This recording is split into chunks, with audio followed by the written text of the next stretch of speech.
Good evening and welcome.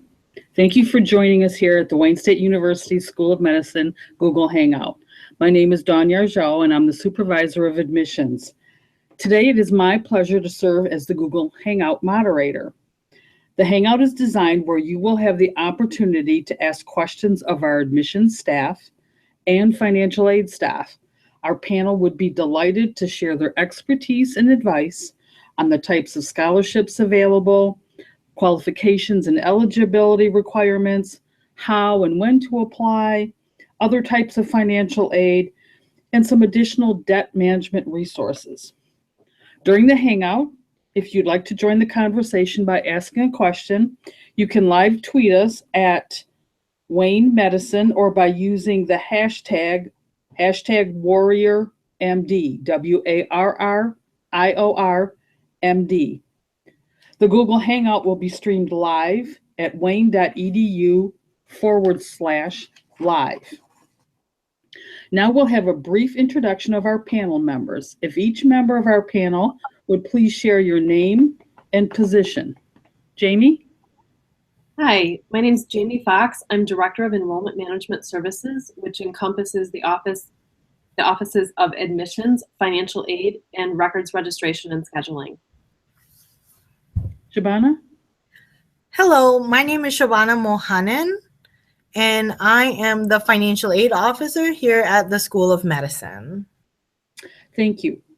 We'll now begin with some of the questions that came in from student reservations and also from the Twitter feed. Medical school is a big financial undertaking. How do I find out what to do to pay for medical school? Shabana?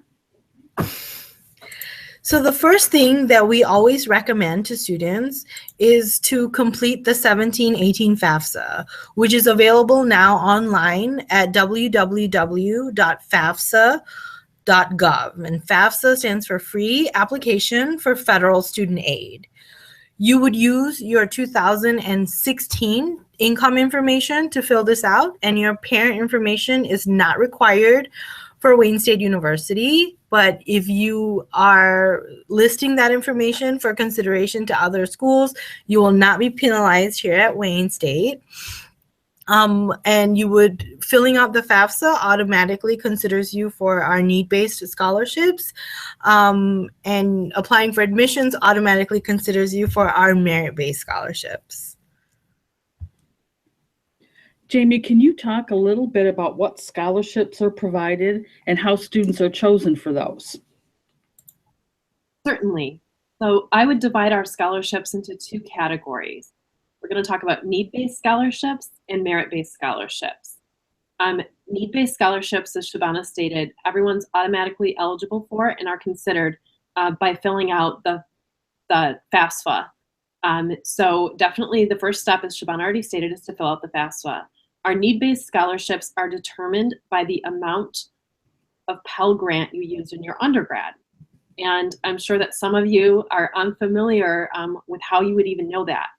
So we have instructions on the Financial Aid School of Medicine webpage. So what we need to do would be to go to that page and follow the instructions. You can log in to nslds.ed.gov, and Kathleen, our standby technical person, can post that on Twitter, but it's nslds.ed.gov. And if you look there, it will tell you the percentage of Pell Grant you used in your undergrad.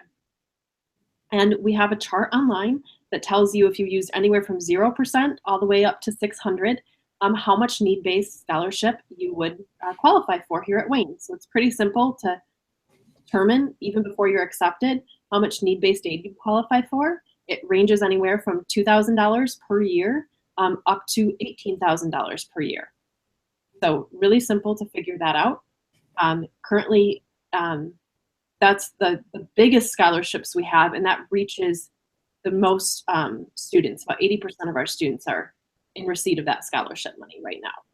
The other kind of scholarship money we have is recruitment-based, merit-based scholarship.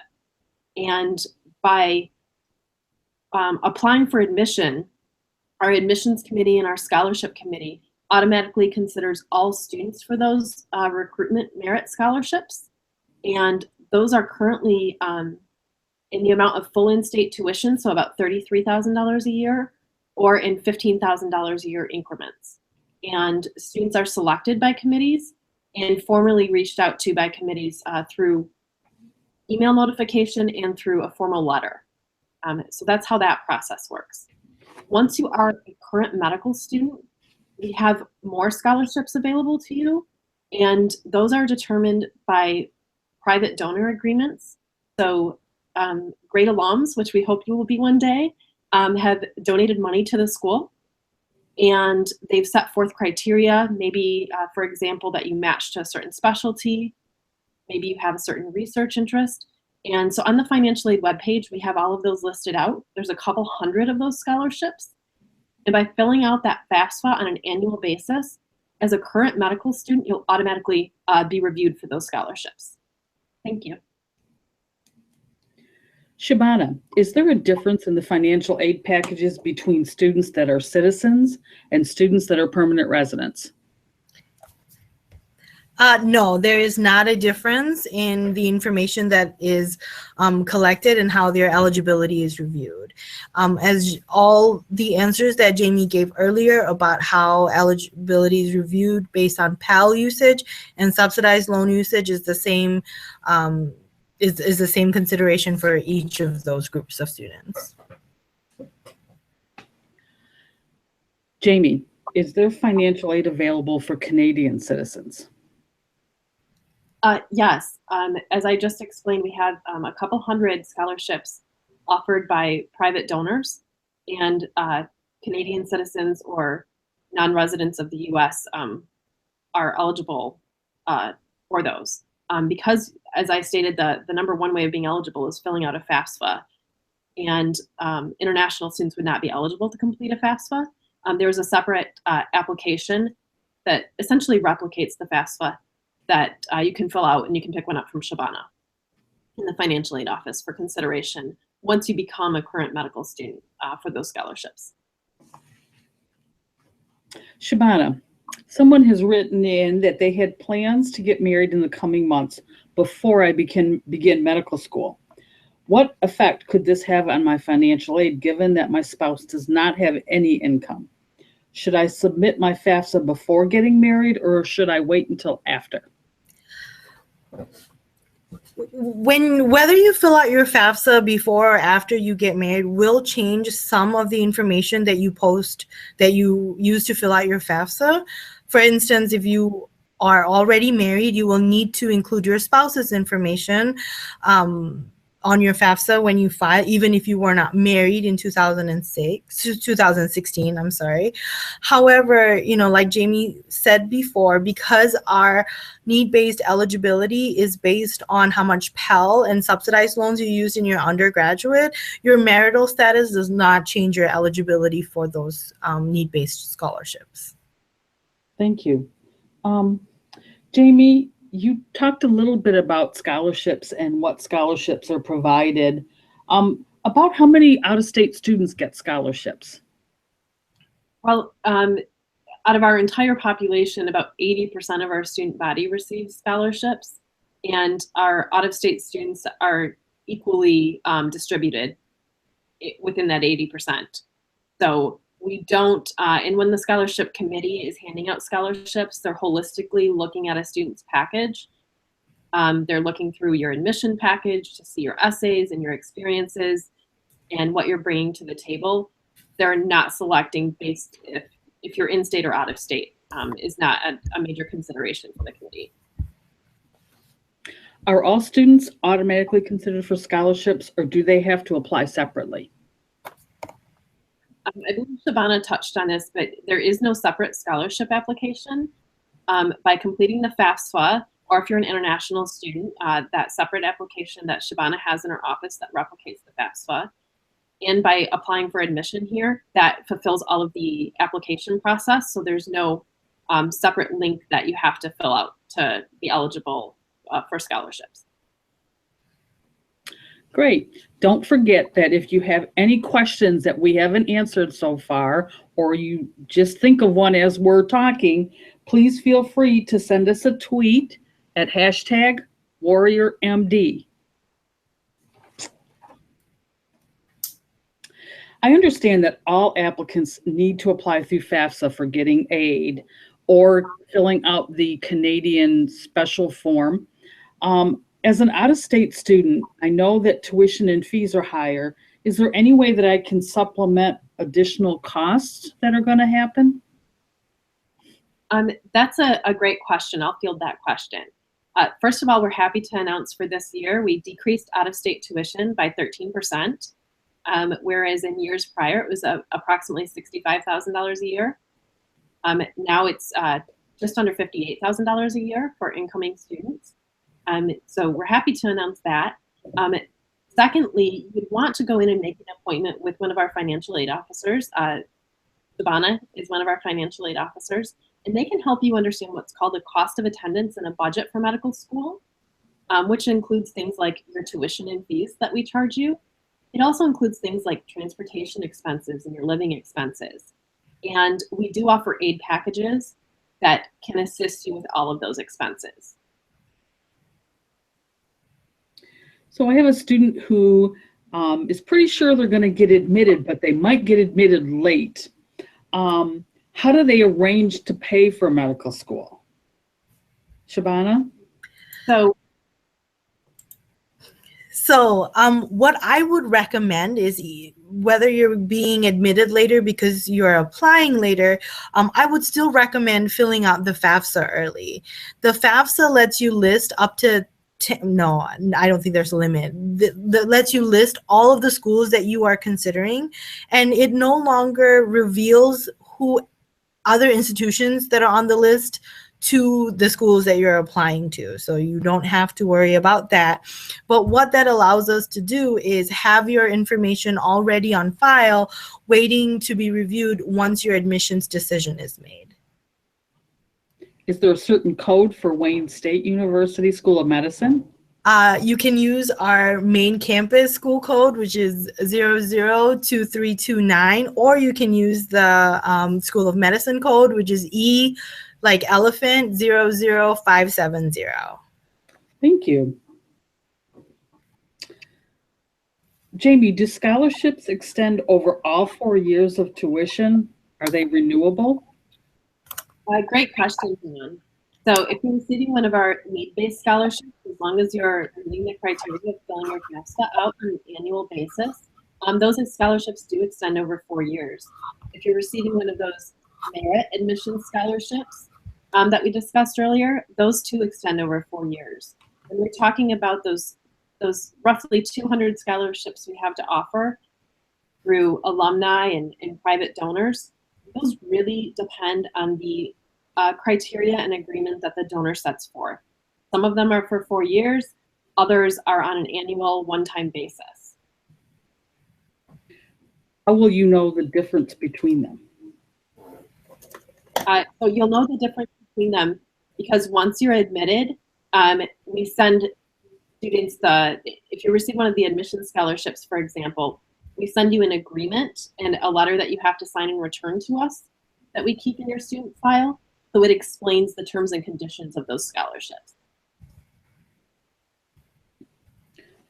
Are there any national scholarships available to medical students? I'll start answering it and then I'll let Shabana take over.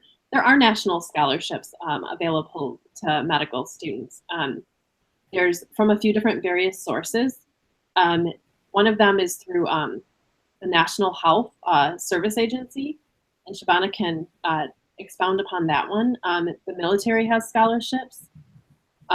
There are several different ones out there, and you can actually visit our financial aid School of Medicine webpage where we list several of those scholarships out. Shabana, I'll let you touch on the National Health Service Corps scholarship. So the National Health Service Corps, as well as the Health Professional Scholarship Program for the different branches of the military, all offer full tuition and fees that will be covered by them, and they also provide a living stipend that is paid to you that you can use to cover your living expenses. And so these programs really allow you to get through medical school, you know, without incurring any debt. The caveat is that you are agreeing to serve them in your capacity as a physician after you've graduated, and your service agreement, the time depends on the number of years you receive a scholarship for.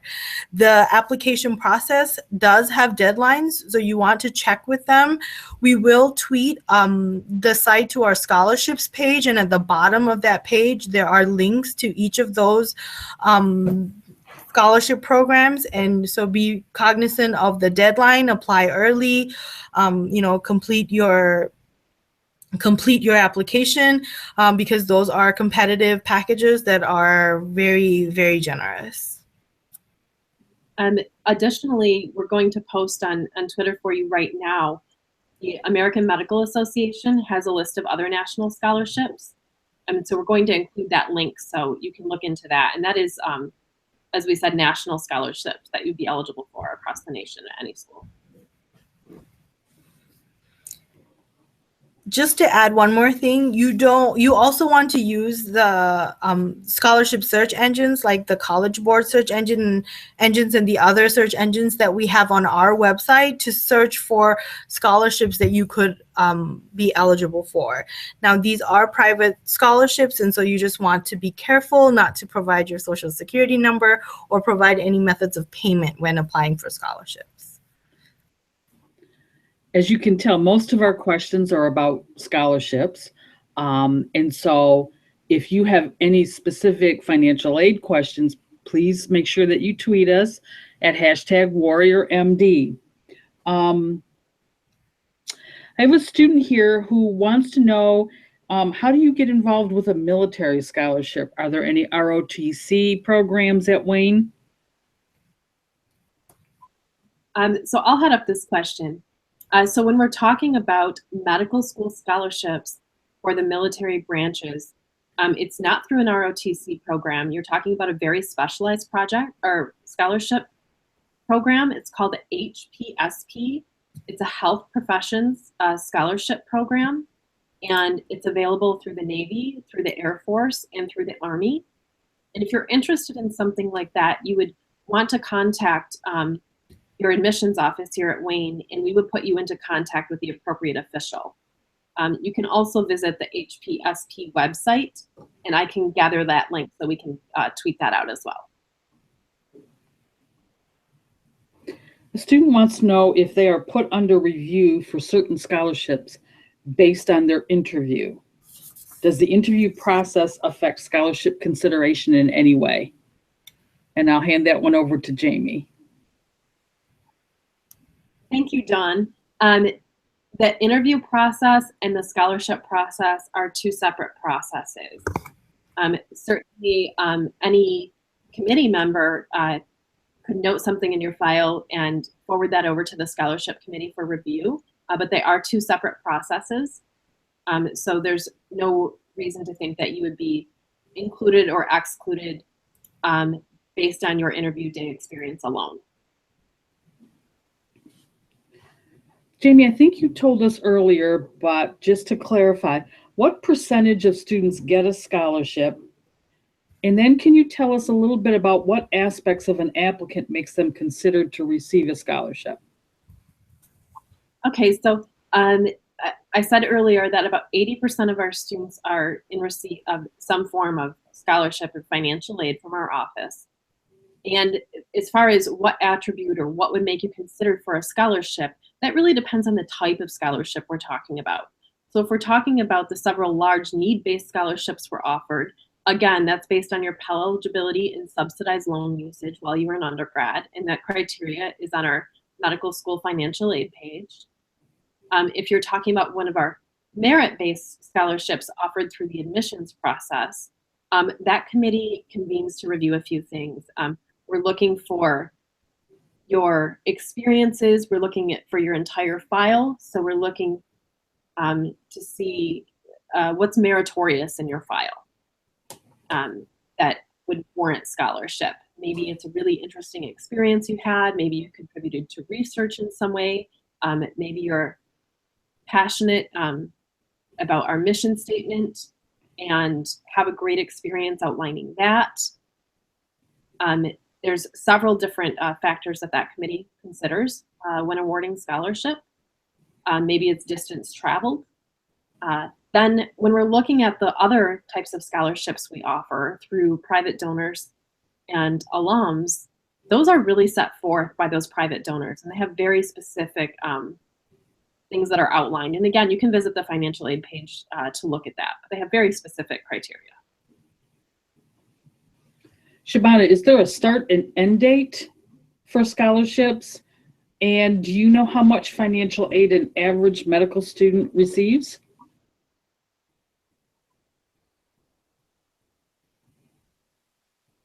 Shabana, you're muted. I apologize. Thank you.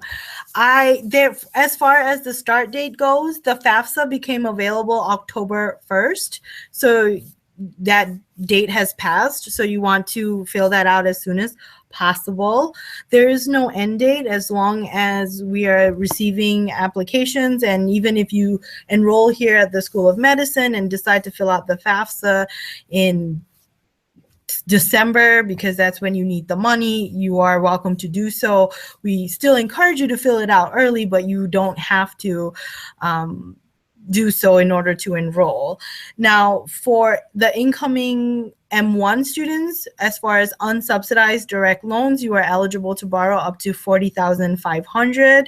If you require more than that, we typically will explore options like the Graduate Plus loan or private student loans. Are there many scholarships available for non-traditional students? Jamie? Again, I think that we've kind of answered this question already. So we don't look at a student, if we're thinking of non-traditional as far as age goes, is what I'm assuming. But if you're out there, and please tweet us and ask for clarification of this. But if we have a student that's taken either a non-traditional path, maybe they've completed a master's program or a PhD program before coming here, or maybe you're not in the typical average age range of applying to medical school, that's not something we consider when we look at need-based scholarship. It's being the eligibility criteria of Pell Grant usage while you were an undergrad, regardless of what point in time that was in determining your need. And the subsidized loan usage is what's considered for that need-based scholarship. So we don't separate students out by traditional or untraditional when we're looking at scholarship. Of course, the scholarship committee, when we're looking at recruitment scholarships, as I've stated, is really doing a holistic review and seeing what's meritorious in that file. When should students expect to hear about scholarships or financial aid? Shabana? So scholarship notifications can go out, I believe, as early as December, as shortly after admissions decisions are rolled out. Financial aid award notifications will start going out probably in February or March of 2018. Now, just to add a disclaimer, you may receive your financial aid scholarship award letter without your merit scholarship on there. It's not a cause for alarm. Sometimes it takes a little while for both of them to catch up together. But before you enroll, all of that information should be available for you to view on Academica, which is our online portal, with all of that complete information. And Shabana, can you confirm that a student has to be admitted before there would be any scholarship or financial aid offers made? Yes, you would have to be an admitted student in our degree seeking program before any financial aid information would be able to be provided. Great. Jamie, I know this is a frequent question from our out-of-state students. Is it possible for an out-of-state student to claim Michigan residence after a year and be charged in-state tuition? Okay, so the answer is it depends. So after 1 year, we don't have a rule that after 1 year you can automatically be eligible for out-of-state tuition. That is not a program we currently have implemented here at the School of Medicine. But if you have circumstances, perhaps you graduated from a Michigan high school, or other circumstances you feel warrant an in-state tuition rate, then you would want to visit wayne.edu and search for the registrar's page. And there is a residency classification appeal form that you would want to complete and submit to the university. But I highly recommend everyone be really accurate when you're filling out your AMCAS application, and that if you meet the criteria for an in-state student, that you select that, and that if you meet the criteria for an out-of-state student, that you appropriately select that as well. It will save you a lot of time in the long run. So a question came in on Twitter, and I think that we've answered part of it. Shabana, about how many students have families in medical school? I am not sure about the statistics behind that. I don't know, Jamie, if you have that information about family. I don't have the statistics on hand. I'd be happy to go to our Dean of Students, who we did not invite to the scholarship discussion tonight, but we can follow up on Twitter at a later date and certainly post that information and what that looks like here at Wayne State. We can also post information about what kind of student orgs we have available to support students who do have families in medical school. Now, to answer that question from a financial aid perspective, because it is student financial aid, our office is limited when we are looking at expenses, as well as, expenses for living expenses and tuition. We are oftentimes limited to only looking at that expense as it affects the student. The exceptions for that will be dependent care expenses that we can include through budget adjustments, and that's just to remove barriers, for you to attend Wayne State University. Thank you. I hope that answers the question, and if not, you can kind of clarify it on Twitter for us. So a student is asking, or an applicant is asking, can a student work while attending medical school? So this, again, is outside of the realm of scholarships a little bit. So that depends on policy. So the medical school currently doesn't have any policy where a student is not allowed to work. However, I think we'll find the curriculum challenging enough that it would be very difficult to work and be successful in medical school at the same time.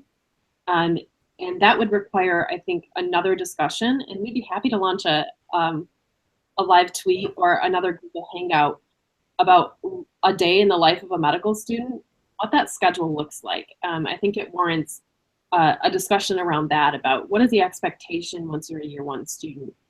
What does your schedule look like? What does your day look like? How many hours do you have to study? So we'll put our heads together and create another Google Hangout to address those. Shabana, are there any programs available to advise students on how they can manage their money? Yes, we do have a debt management curriculum that is in the process of being launched. So we do encourage students to track their spending and create like a budget. And we are available to schedule appointments either in person or over the phone to discuss those budgets, as well as areas that we can improve. But at this time, we encourage you to track your spending habits and saving habits with a free app, either from your Android store or the Apple store. And that's I find to be the easiest way to be able to start creating a budget. And they're so personal to each student. We don't have a standard budget that will work for every student. We find that through discussion, you will have to decide what changes you're going to make, if you have to make any changes at all. Shabana, can you give us the information on the best way to contact your office to schedule an appointment? We are available. You can reach us via telephone, and our phone number is 313-577-1039. And we will post that to Twitter. And our email is finaidmed@wayne.edu, and that's FINAIDMED@wayne.edu. I would also like to state we have already started rolling out that financial literacy debt management program that Shabana is talking about.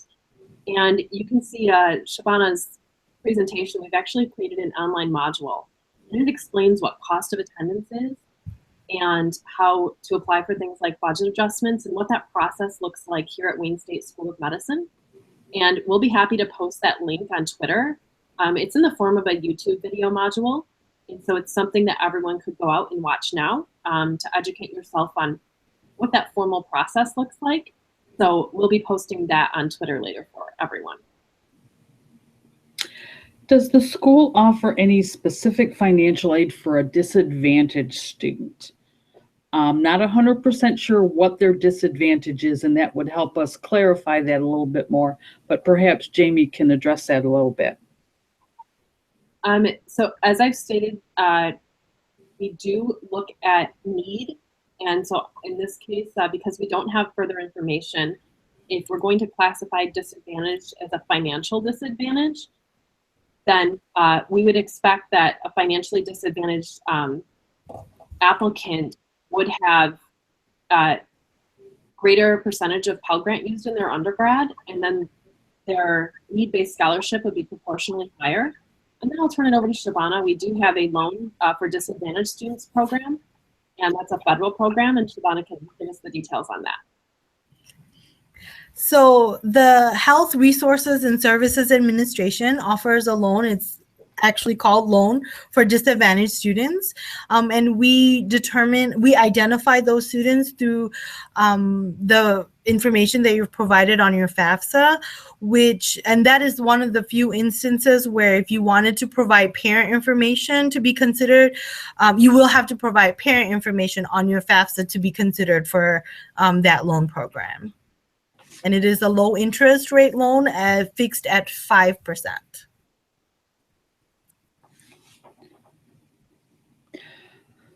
Jamie, are the federal direct grad plus loans offered with income-based repayment available to students with an option for public service loan forgiveness throughout residency? Yes. So this gets a little complicated because you're asking, this question is asking a very big, broad question, and it's a long-range question. So first of all, yes, Grad Plus Loans is a current loan program with the federal government. It's over and above unsubsidized loans. And so some students are to the point where Grad Plus becomes their option. And at that point, the federal government has several different repayment plans. Income-based repayment is one of those repayment plans or repayment options. And so then the second part of the question is, could I get a public service loan forgiveness or PSLF program in residency? Well, this is where I'm going to say it depends a little bit, because you have to know that your residency program that you match to qualifies under the public loan service forgiveness qualifications. They're considered a nonprofit under those qualifications. So it would really depend on the residency program at that point. But it is an option that several students choose. Jamie, can you explain, so students could be offered scholarships and they could be merit or need-based. Once they're selected, is there eligibility to continue to maintain those, or what would be the eligibility once they've been selected for it? So again, the eligibility for need-based scholarships is simply filing your FAFSA on an annual basis. There is no separate application or no other paperwork to complete. And for any meritorious admission scholarship you receive through the admissions process, again, it's just completion of the FAFSA on an annual basis. And if you are the recipient of one of those, the letter and the conditions and terms of agreement that you would have to sign explain all of the details behind that. So we have pretty much run out of the questions that the students have provided prior to the event starting, and we'll hang on for a few more minutes as we wait to see if anyone wants to tweet us any additional questions at hashtag warrior, WARRIORMD. And while we wait for, maybe we'll go with 5 minutes, we'll ask Shabana if she has any last minute thoughts that she would like to share with the group. Yes. So from the second to last question that Jamie just answered about loan repayment, I know it is a huge area of concern because of how expensive medical school can be, and we understand that you're making this investment, and we take that very seriously. And we also, part of our debt management program includes a very comprehensive loan repayment strategy presentation in your year 4, and we encourage all students to schedule one-on-one counseling appointments, but we only do that in year 4 because once you've already matched, we then have information we can use to come up with a strategy that will work for you. We can actually confirm that your residency program may or may not qualify for public service loan forgiveness, how many years you're going to be in your residency program, and that will give all of us the information that we need for you to make that decision. So right now it's good to be thinking about these options, but you won't actually be able to decide on a loan repayment strategy until match. So we'll get you there. Jamie, anything in closing? I would say as kind of comments as we wrap this up, thank you for hanging out with us tonight. The next step really would be, once you receive an admissions decision from us, for all admitted students, you'll start getting what's called a transition to medical school checklist that will help you on board to medical school, and it will have these financial aid reminders we've discussed tonight in there. So if you didn't catch something, you can always replay this online again. But if you need a little bit more information, not to worry, we will be sending plenty of information your way through the coming months until school starts. So I want to thank everyone for joining us on the Hangout today. Thank you to Jamie and Shabana, and to everyone in our audience. After the show has ended, you may continue to ask your questions by emailing them to us at mdadmissions, mdadmissions, at wayne.edu, and a member of the Office of Admissions will answer them as soon as possible. We'd also like to encourage you to continue to learn more about our School of Medicine by viewing us online at admissions.med.wayne.edu. And today's Google Hangout will be archived if you would like to view it again at http://wayne.edu/live/. Thank you, everyone, and have a great evening.